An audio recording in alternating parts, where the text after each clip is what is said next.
안녕하세요. 보다 많은 이들이 인문학의 가치를 알아주길 바라는 르네상스 랩소디입니다. 지난 영상에 이어 오늘도 김종철 선생님의 생태주의 사상을 다룰 텐데요.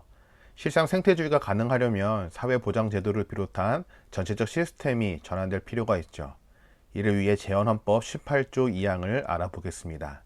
그럼 시작할게요. 1948년 대한민국 초대 국회에서 최초의 헌법이 제정되었습니다. 관심 있는 분들은 아시겠지만 우리나라 재헌헌법은 거의 사회민주주의적인 성격을 지닌 헌법이었어요. 당시에는 우익 성향의 정치가들도 대한민국은 기본적으로 사회민주주의적인 노선으로 갈 필요가 있다는 데에 대개 동의하고 있었고요. 대한민국이 지독한 반공국가로 바뀐 건 6.25 이후입니다. 어떤 이들은 친일파들이 지배했던 국회에 선한 게 있겠어? 라든가 유진호 같은 법학자들이 외국 헌법을 그냥 베껴서 만들었겠지라며 단순하게 생각하기도 하지만 실상은 그렇지 않습니다. 우리나라 재헌헌법을 제정할 당시 주요 조항은 굉장히 치열한 논쟁을 거쳤습니다. 경제 조항이 특히 그랬고요. 그때 속기록은 인터넷에서도 찾아볼 수 있는데요. 지금 국회와는 수준이 너무도 다릅니다. 온갖 말도 안 되는 주장과 억측이 난무하는 오늘날의 현실과는 달리 재헌국회의 속기록을 보면 그때 국회의원들은 최소한의 교양을 갖춘 지식인이었다는 것을 알 수 있습니다. 논쟁할 때 나름대로 모두 논리가 서 있었어요. 어쨌든 그 재헌국회에서 헌법을 제정할 때 가장 논란이 되었던 게 18조 2항이었습니다. 결국 이 조항이 채택되었는데요. 내용은 다음과 같습니다. 영리를 목적으로 하는 사기업체에 있어서 근로자는 법률이 정하는 바에 의해서 이익의 분배에 균점할 권리가 있다. 쉽게 말하면 회사가 영리 활동을 해서 남는 이익을 노동자들이 균점해야 한다는 겁니다. 이는 단순히 임금만 말하는 게 아니에요. 임금뿐만 아니라 경영자들과 주주들이 가져가는 돈 역시 노동자들에게 골고루 나눠 주어야 한다는 겁니다. 엄청나지 않나요? 이게 재헌헌법의 18조 2항에 이익균점권이라는 이름으로 명시되어 있습니다. 이를 노동자의 당연한 권리로 상호 합의했다는 사실이 믿기지 않는데요. 제가 요즘 새로운 직업을 찾고자 과도기적 시간을 보내며 배민 라이더스 아르바이트를 병행하고 있지만 비용을 제외한 대부분의 순수익은 누가 가져갈까요?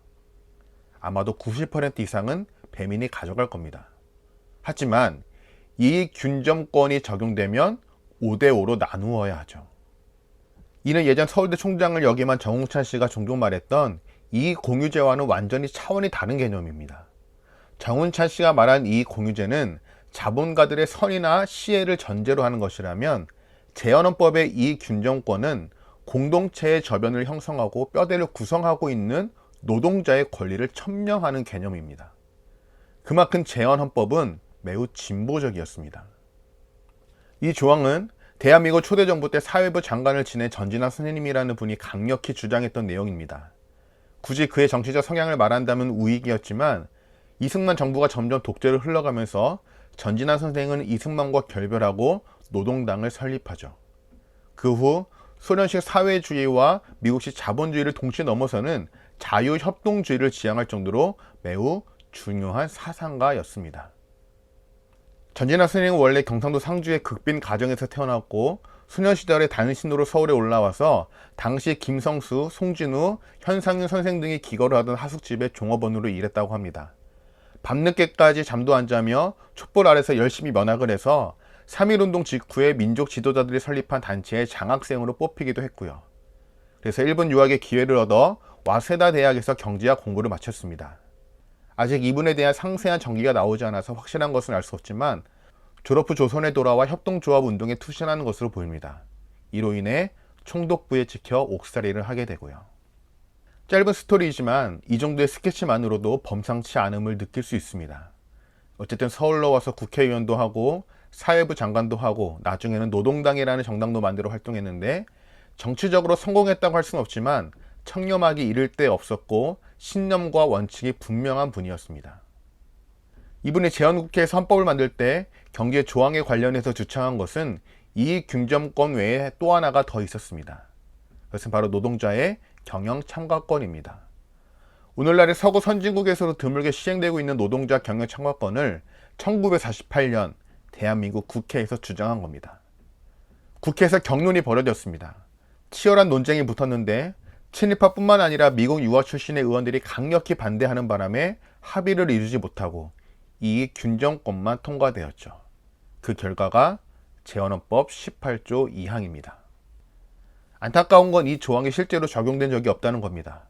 곧 6.25 전쟁이 일어났고 휴전 후에는 경제 살리기가 최우선 국가정책이 된 탓에 이익균정권 조항은 사문화되고 말았죠. 그 후 박정희 정권이 헌법 개정 과정에서 이 조항을 아예 삭제한 탓에 오늘날 대부분의 사람들은 이런 조항이 우리 헌법에 있었다는 사실조차 모르고 지내는데요. 안타까운 건 이런 사실을 모른다는 것은 그 자체로도 문제지만 더 큰 문제는 이러한 무지 상태 속에서 우리의 생각이 점점 왜소해진다는 겁니다. 지금 우리나라 정치인과 관료들이 제시하는 정책들을 보세요. 상당수가 왜소합니다. 워낙 소심한 나머지 과감한 사고력을 발휘하지 못하고 있습니다. 일찍이 이 균정권이라는 급진적인 조항이 우리 헌법에 명시되어 있었다는 것을 알고 있었다면 우리의 사고와 상상력이 훨씬 더 커지지 않았을까요? 이 균정권을 주장할 때 전진환 선생님의 논리는 아주 명쾌했습니다. 노동을 상품으로 간주하여 자본을 예속시키는 것은 시대착오적이며 매우 고루한 사상이라는 것이었죠. 정말 대단하지 않습니까? 노동력은 상품이라는 관념은 19세기적 발상이라는 거예요. 지금 우리나라의 경제부총리가 이렇게 과감한 논리를 펼칠 수 있을까요?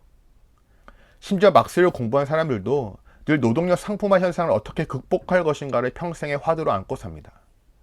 자본주의 체제 하에서의 노동은 상품이라는 명제 자체를 근본적으로 비판하지 않은 채 말입니다.